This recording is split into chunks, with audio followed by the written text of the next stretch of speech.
Back at home in Nigeria, the listed banking giant, the United Bank for Africa, or UBA, has surpassed its regulatory recapitalization obligation of 500 billion naira, according to documents seen by Arise News.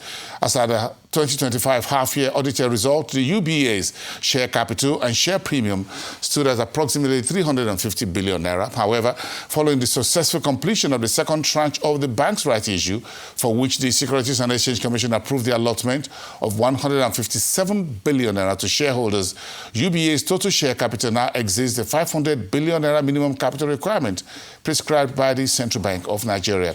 The recapitalization outcome affirms UBA's strong balance sheet and demonstrates its full compliance with applicable regulatory capital requirements, according to that document. There are just some updates for you. In the meantime, Nigeria's new tax reforms regime that took effect 8 days ago has been receiving mixed reactions, including outright criticisms from the circle of academics and professional economists. As we speak, the majority of Nigerians are yet to fully understand or grasp the enormity of the new tax regime. Now, speaking to the new tax reforms from the academics and professional economists' point of view is Bongo. He's a professor of economics at the Lagos Business School. It's good to see you in the new year. Thank you very much. Good to have you here. Great to have you too. Thank you so much. Let's get the conversation started. We have quite a lot of grounds to cover. What exactly is taxation? Is it economics or an accounting framework? Could it be a political tool? I just try to get a definition using AI. It's going to come up just on screen, right? We'll punch it on. What exactly is the definition when we say taxation? Just to get us a basic understanding of what that is. Go ahead. Okay. Well, tax is an economic tool with which government attempts development objectives, various objectives of government. That is how government raises the funds to prosecute its objectives. So essentially, tax is an economic development instrument of government. It's a fiscal instrument. So, so when it comes to economics deals with how resources are distributed, welfare. Politics also, comes into play, because in politics we also talk about the distribution of resources, but through the agency of power, right? So economics and politics share a lot in common in the sense that I'm talking about distribution. But then when it comes to accounting, I think accounting, is about accounting, So running the numbers, making sure that everything balances up. So in other words, taxation is a core political economy issue. Yes, I get that. And that's just coming up. I'm sure you can just look at that. It's also, according to the AI overview, it says it can also used to influence economic behavior, redistribute wealth, and stabilize the economy. So it's a fundamental instrument of economic policy. Exactly. So it's not necessarily about revenue, is it? Taxation is about revenue. Yeah. That is how government moves of the revenue. Yes. Because when you talk about funds, that's revenue with which government needs to prosecute its objectives. So it's about revenue. Yes, it's about revenue. Yes. But it's a major economic tool, like you said, a fiscal instrument. It's a fiscal instrument, it's an economic tool, it's a policy tool, as the AI shows. Okay, it's an instrument with which governments attempts to redistribute wealth. So it's about welfare. So how government is able to achieve its welfare objectives. And when we talk about the welfare, we're talking about the well-being of citizens. So tax is a development instrument. Well, whenever there is a change in tax regime reforms anywhere in the world, it's always a very hotly debated issue. Definitely. So you're not surprised at what the Nigerians... Not at all, not at all. I'm not sure that we're going to see an end to that very soon, because a lot of people are still not yet aware of all the implications of the new tax. But then, the committee members seem to believe that there's actually no new tax. So they only, try to tweak things around. So no new tax has been imposed, essentially. So in that sense, I think people should a little bit be comfortable. Okay, so what does evidence-based tax reform mean, and what type of modeling should Nigeria use? Now, evidence-based tax reform is about using data about citizens' livelihood incomes, to understand how to structure the tax system. Now, in order to do that, you need a lot of data. You need to know how the various economic segments or sectors are interconnected. And the framework that enables us to, to get this is what the general equilibrium model in economics, whether it is the computable CGE, computable general equilibrium model, or the dynamic stochastic equilibrium model, all different other equilibrium models. So, which means they try to capture, the behavioral, because when you talk about equilibrium, you are talking about behavioral equations. How the various sectors behave. So you capture that in an equation, and then, so a series of simultaneous equations which you solve to know what is optimal. Now, within that framework, you're able to know how each parameter, affects the entire framework. For instance, if you take, increase tax by 1%, what's the implication for producer surplus? How does it affect producers, that's businesses? What effect does it have on the welfare of citizens? So it is within that framework that you are able to see, when you're talking about evidence-based, how it affects the different actors or different economic agents. And that is what informs whether, the appropriateness of the tax reform or tax, recalibration, whatever you choose to call it. Are there modeling that could be used for developing economies such as Nigeria that would be very appropriate, considering the huge informal economy, the level of poverty, the level of income, and all of that, the type of a lot of work has been done. I know the Global Trade project at Purdue University, the GTAP model, they have what is called a social accounting matrix. And I think the World Bank also has its own social accounting matrices of different countries. I think Nigeria has its own, and this is from the 80s and it's continually updated. So I think we have something like that, which, policy macro modelers use, in CG models to understand the impact of various policy instruments on the welfare of citizens. So what I do not know is whether we took advantage of that in simulating the various impacts of the current tax reform. Right. I won't say tax change because they're not comfortable with that. They say they haven't changed anything. So, but it is a reform nonetheless. So I'm not sure that we simulated the impacts, ex ante, to understand how it affects the various segments of the society before this rollout. I think in arriving at what we're doing, we talk about estimation, evaluation, simulation, and other things to ensure that we arrive at what we're having right now. Is that the reason why the academics, professional economists, and others seem to be a little bit uncomfortable with what has been, what we have on hand right now? Yeah, so people are asking questions regarding whether this reform was subjected to such rigorous technical evaluation. Right. So when you say you're going to increase this band by 1%, did you subject it to an equilibrium model to know how the impact will have on the other dependent parameters, within that framework? So that is the only way you can know, from before what the impact will be. So this is not supposed to be a trial and error stuff. Okay, so, but we haven't seen any documentation of the process. I think that is what breeds the discomfort among professional economists. They are looking for, is there any document, is there any evidence that shows that, these simulations have been carried out before ruling out this policy?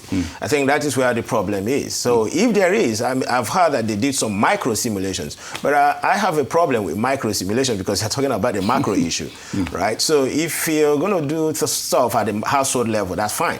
But then you are talking about across the board, right? A general economy-wide rollout of tax policies. So the better thing to do is to subject it to a general equilibrium model, not a micro model. Because we're dealing with mega institutions, you're dealing with micro levels. Businesses, you're dealing with individuals, you're dealing with all the institutions that make up the economy. Yes, from top up to the bottom of the pyramid. Definitely. So therefore, there ought to be a bit more rigorous process to this in terms of modeling. You got it right. Rather than political expediency. Exactly. So time. what we often hear is expert analysis. Like you bring me here on TV, so I come to talk about my expert knowledge. But it's not about expert analysis. So when we talk about evidence, we want to see the rigorous technical framework, background in whatever evidence you're bringing about, not your own opinion. So because if you bring 10 economists, they're going to give 10 different opinions on the same matter. So, but what will really put everything to rest is if you're able to produce a documented process, that shows that you've carried out all the necessary tests, all the necessary, modeling, because sometimes people in government do not want to hear, all these economic things, because when you bring it up, they say you are speaking English or you are being too economic, or being too, sometimes they say you are being too philosophical. But there's nothing about that. You can't build anything without having a good theory. And that's what model helps you to do. So you get a data, you put it through, into your model, and then you see how it affects the different segments. That's the only way. How it behaves. Yes. That's the way it works. Because economics is about behaviors. That is all about it. That's it. And again, when we talk about the computable general equilibrium model, it's about behavioral equations. Yeah. How the different segments behave. And captured in equations is something practical.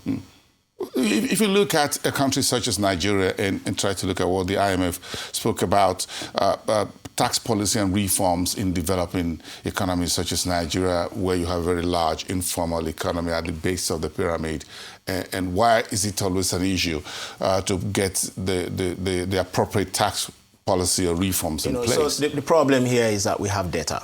We have a problem of data, right? So, for instance, we do not have, let's say, kind of an organized, structured system. The markets are informal. They don't have data. There is no documentation. There is no electronic footprints or whatever. So you don't. There's no way. With documentation. Yeah. Well, without documentation, make purchases from someone who has documentation. Exactly. So, for instance, if you are carrying out a survey where you want to understand or you want to observe the incomes of people, there's always a tendency for people to over-report income and under-report consumption. All right. So there is no way you can tell that except self-reporting. Because if it were in developed climes, people go to supermarkets. For everything you buy, there's a receipt. Yeah. So you can be asked to, bring your 1 month receipt of purchases. Okay, purchase receipt for 1 month. So from there, you can tell what the actual expenditure of an individual household is. But here, we don't have that. So there is no way to estimate the baseline.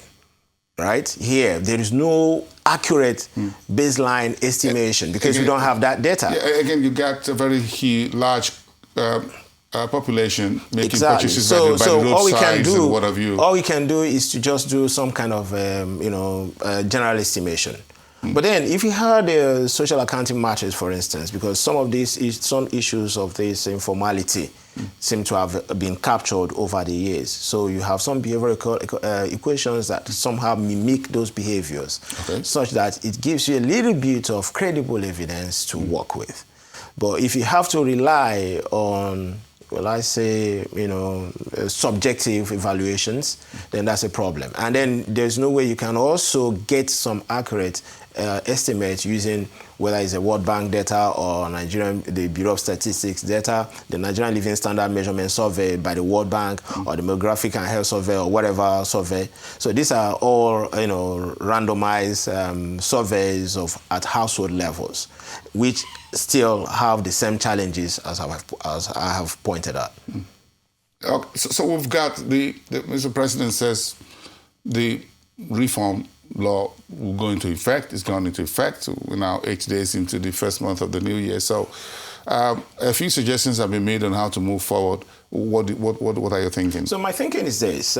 Given the limitations, this has been stylized, well documented, the challenges of implementing tax reforms in developing countries. There are about 10 of such challenges. Wow. Right? Data problem is there, right? Because if you don't have right data, there's no way you can estimate what's the baseline income to tax, right? So the best approach would be to have some sort of iteration, okay? Rather than having this pass into law and then it has to be, fast and hard and fast rule. Let's make it more flexible. Let's say within this timeline, let's observe. And then again, we should commit to gathering data and analyzing that data. So within this timeline, this is what the data suggests, and then this is how we can modify this. So rather than just rolling it out at a go and then that's it, I think we open ourselves to a lot of problems. So we've got to think about implementation here. Yeah, so I don't think that the hard and fast implementation of stamping a law is the way to go, given the background of inaccuracies and data challenges that we have. So technically speaking, do you think the Taiwo Idili's Presidential Tax Reform Committee should still be on standby in 3 months, 6 months definitely, time? Definitely. If you want to get it right, yes. Their work is not over. It's not over. Not over. It's just starting. Yeah. It's just so. Broadly speaking, in terms of the economics, do you think we really need a broad-based tax reform? Yeah, tax reform is important. I mean, Nigeria's tax to GDP is among the lowest in the world, right? It's maybe less than 5%. Okay, PIT, personal income tax, contributes less than 5%. Okay, so that's grossly inefficient, grossly little to help any government to carry out its developmental objectives. So we need to tax. You need to pay tax. We need to tax. So it's essential, but we have to do it the right way. Of course, you don't want to tax poverty, as some people say, and then you don't want to use tax because remember the Laffer curve. You don't want to tax too much so that it disincentivizes hard work, right? You don't want to discourage people with tax. So you want to use tax to promote, development. So this is a thin line. Yeah. It's a thin line, right? Because you need to be careful about that. Yeah, because again, if you look at the way things are, in which you have dependency structure here, in which Bosun gets the salary, and about 500 people are waiting on the line. On the line. So, and then you tax Bosun, and then as I distribute down the line, yeah. So those who receive from me that's a form of indirect tax to everybody. So this is it. A tax on the rich is an indirect tax on every other person, because the dependency ratio, given the level of poverty we have in Nigeria, you can imagine what the dependency ratio would be. So for each worker in Nigeria who earns salary, there are about 10 people who are on the line who depend on that salary. So the dependency ratio is extremely high. So we need to take that into consideration. So when you tax someone who you think is making more than 25 million naira in a year, you wouldn't know how many livelihoods he supports, how many people he's paying school fees for. When you now reduce his take home, that means you have endangered the livelihood of so many millions of people because you didn't think carefully about the reform you're carrying out. So he's paying school fees, he's paying rent for others. You know what I'm talking about. Everybody knows what we all know what we're talking about. So, yeah. so again, so it becomes a little bit dicey here as to how we fix tax revenue and how we grow the economy and take people out of poverty. Does that take us back to what the World Bank and the IMF would always say? Let me talk about the World Bank second half report on Nigeria, that it's time to take these reforms of the last 2.5 years home, which begin to let it show from breakfast, lunch, and dinner table and people's pockets. Yeah, so, tax is like we started with that opening premise that tax is an economic issue. Yeah. And I think we need to put our economic thinking hat, in talking about tax, in thinking about it, right? There's something they say that when the rich think about the poor, they have very poor thinking. Hilarious. But okay. Hilarious. But again, okay. Interesting. So let me put it there. It's a fair game. If you ask an average Nigerian on the street, he rather prefer that the rich be taxed rather than him on the street, on the sidewalk. Yeah, but the thing is, you tax that rich guy, he's also going to affect the poor guy in any case. But so this is where data is important. We have so many ways of obtaining credible data on personalities, so we can generate good vignettes or profiles of individuals in Nigeria. knowing their spending patterns, knowing their incomes and all of that. We have a whole lot of things we can use to do that.